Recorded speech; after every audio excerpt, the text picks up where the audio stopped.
Could you ever imagine when you started off nearly a decade ago that Madagascar would become this worldwide franchise that it is? I did not imagine that. I never in a million years. I mean, even when the first one was successful, I didn't. Yeah. I didn't think we'd do another one. Yeah, it's nice. It's nice that people really connect with it, and to have the time that's gone by in between movies, that it feels like, you know, the kids have been able to grow up with it, which is nice. Yeah. Really nice. Yeah. There are lots of good animated movies. What do you think make these special that have made them so popular? Well, I think there's a theme in the movie that's about friendship, and all of them. It's about friendship and that connection of them being there for each other, and the combination. I mean, I don't know how you can break it down, but the combination of the characters and how they interact, and the animation's really interesting, and sort of this throwback in animation, which I love. This one is so colorful and so vibrant. Yeah. And what about what your characters go through in this one? Because I think your character even falls in love. Yes, yes. I mean, it's, you know, it's trying to get back home, and we're trying to get back to New York, and we're finally getting close to that, and we finally sort of get to this place where we're almost there, and then we hook up with this circus, and we have to sort of pretend we're something we aren't, and then we end up figuring out that we can just be ourselves, and that who we are. I'm going to keep going with this. I'll keep talking. Yeah. That who we are is not who we were when we started out. Right. I think that's we're the older. theme. Exactly. It's like going back to your old high school or something. Right. It feels different. Everything feels smaller. Can't go home again. Really, you know? And that also lends to some great humor and some musical numbers, Chris, that I believe you came up with. You know, we do the Move It song, and we got a little Afro Circus. Afro Circus. That's Afro Circus is... people into Afro Circus. Yeah. When Zach came up with it, I assisted, you know. You came up with it. You just came up with it like that. I got nothing. Improvised. I mean, what is it like to work with someone like Chris who can come up with anything, any moment? It's intimidating. I don't enjoy it. Yeah.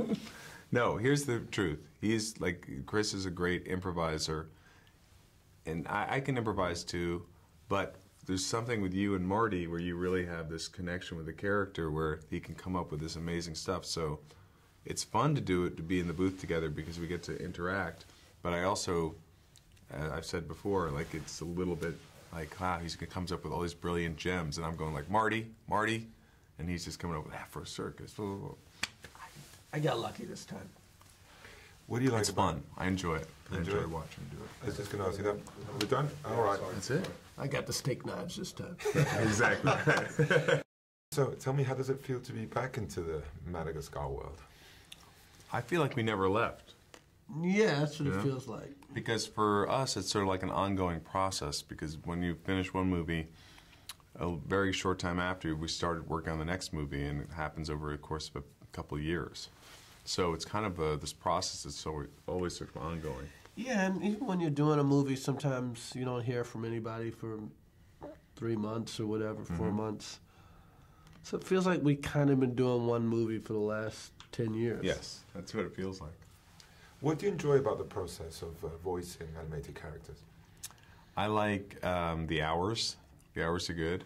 Like you work like, you know, Hours are great. 4 hours every 3 months, something like that. Something like that. Yeah, maybe. Then it gets more and more. As it gets closer to the movie being finished, you come in more and more.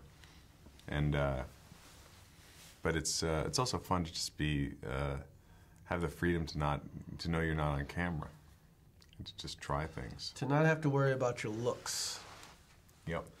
You know, during Madagascar 2, I weighed 400 pounds. People don't know that. Wow. Couldn't see that. But, you know, I worked it out. You got it back before together. the premiere. I got slim again. And I believe you also did some recording sessions together. How was that? Really fun. It was unbelievable. We had Phil Spector came in and laid down some tracks. worked the boards. Jimmy Iovine oversaw it. Yeah. It was good. But it is fun to actually improvise a little bit together. You know, it gives it an energy, which is good. Gives it a pep. Yeah. So can you tell me a bit about what Alex and Marty go through in this film? Well, I mean, they're trying to get back home, and at the beginning of the movie, the penguins steal the monkey-powered superplane. Yes. So, and they're in Monte Carlo, pretending to be a gambler. They're all like, they've created this fake... person. Yes. King of Versailles person who's gambling. So we have to go and steal the plane back from them and try to get to New York. And then we crash the plane, and we end up with this circus that we're in a train yard. We find this circus train, and we hook up with this circus as a way to try to get back to New York. And the circus animals and the zoo animals sort of have a coming together. But we lie to them. All the animals get together. Yeah, but we lie to them and tell them we're circus animals, that we have circus experience, but we don't. And then we realize we're all in the same gang. And there's some great new characters there. Yes, that's what's really exciting about the movie, is that there's like a whole new environment, a really fun set of characters like Stefano, the sea lion, and Vitali, the tiger, who's sort of like a Russian Tony the Tiger, I think of him as. Yeah, I think that's the secret to the movies, actually. It's not us. It's the energy they put around us. Yes, yeah. And there's like a really great villain in this one, too. Madame Dubois, who Freya McDormand plays, who comes after us, who wants a lion head for her wall. She's an animal control officer. So she's on the hunt for us. And she has an amazing sense of smell where she can sniff our trail. Yes, she can. What are your own memories of going to the circus growing up? I have great memories going to the circus. I loved it. I loved going to Ringling Brothers at Madison Square Garden in New York. I remember they used to give us these little flashlights. Do you remember these things? Yeah, and then you whip them around. They turn the lights off, and everybody would whip them around. It was very exciting. I remember meeting the lady with the beard, touching it, feeling it, sniffing it. Really? Something you don't forget. Wow. Bearded lady. So weird. It's like... To wrap it up, I wanted to just ask you about the look of the movie and what you think also 3D brings to it all, because I really believe that this whole circus thing adds just great color to it all. Yeah, I think the animation is really spectacular. It's they got so inventive, and they took so many chances with the idea of this sort of fantasy circus that it looks really, amazing. It's a very Dali or David LaChapelle or Baz Luhrmann. It feels like Baz Luhrmann's Madagascar. And the 3D element that just enhances it all? I think it really does. It kind of puts you in, it becomes like an experience. It's almost like you're in it. But especially the like, I just keep on thinking of like the neon crazy circus at the end. When it gets dreamy, yeah, it really takes it to another level.